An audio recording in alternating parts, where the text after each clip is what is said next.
Oh, there it goes. Hey everybody, how's it going? I have a bunch of articles, a couple things to go over that in particular caught my eye. And one has to do with like an urban legend that's kind of being passed around, and it's a story. And I wonder where I'm going to find it written now that I've put it in an odd place. It has to do with a man who is a minister and he's coming to a new church, and he hasn't yet been introduced to the congregation. I'm still having trouble with my computer trying to make it do what I want it to. Okay, so I'm going to read you this, and I'm going to put links as well. Okay, so here it is.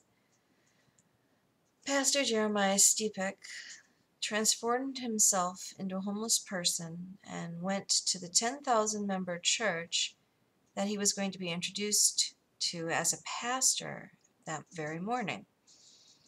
He walked around his soon-to-be church for about 30 minutes while it was filling up with people for the service. Only 3 people out of the 7 to 10,000 even said hello to him. He asked people for change to buy food. No one in the church gave him change. He went into the sanctuary to sit down in front of the church and was asked by the ushers if he would please sit in the back. He greeted people to be greeted back with stares and dirty looks, with people looking down on him and judging him.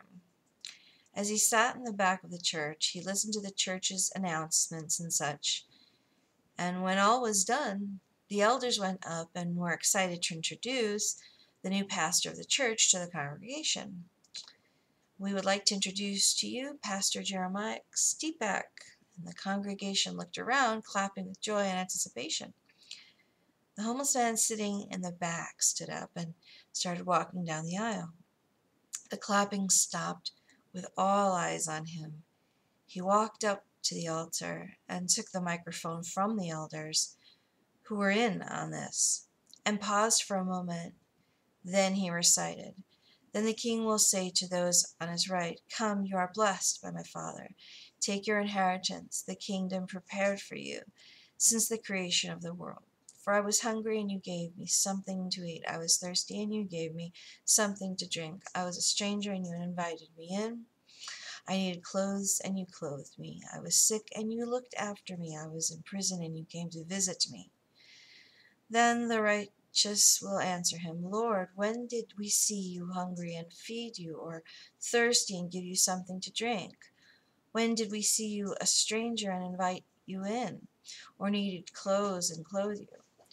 When did you see the sick or in prison or go to visit?'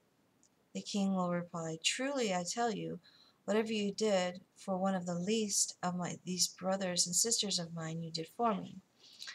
After he recited this, he looked towards the congregation and told them all of what he had been experiencing that very morning. And many began to cry. And then he said, 'Today I see a gathering of people, not a church of Jesus Christ. The world has enough people, but not enough disciples. When will you decide to become disciples?'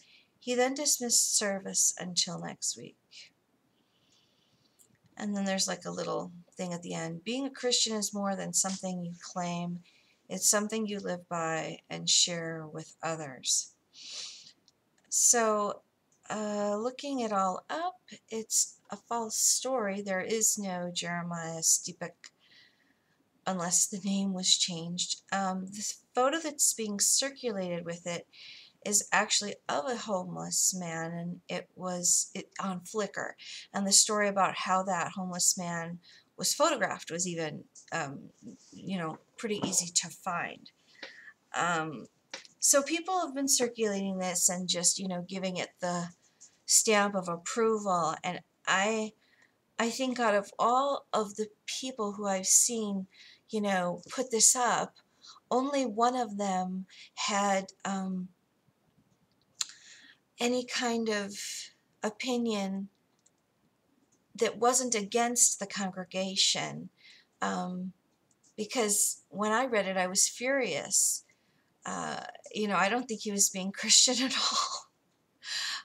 I just think he was being such an overlord, and it really is an overlord because he wants people to be thinking of him. He didn't say yeah. Anyways, so I was really angry.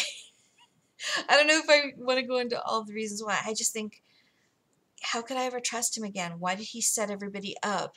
You know, and he's claiming as if, the reaction that they had to him, is probably like their true insides. Whereas, what did he really expect them to do?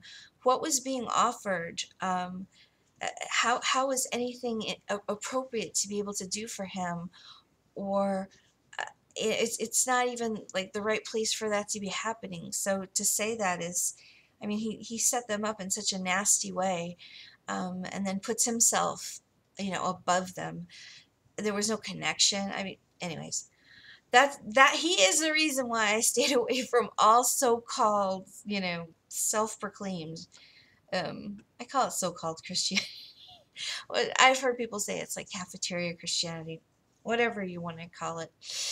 It isn't Christian, but so many people will stay away because that's what they hear or that's what's being promoted, and it's so hollow, and yeah. So there you go. Please leave your thoughts and ideas and comments. I'd love to hear your response or anything. Wish you all blessings of peace. Take care.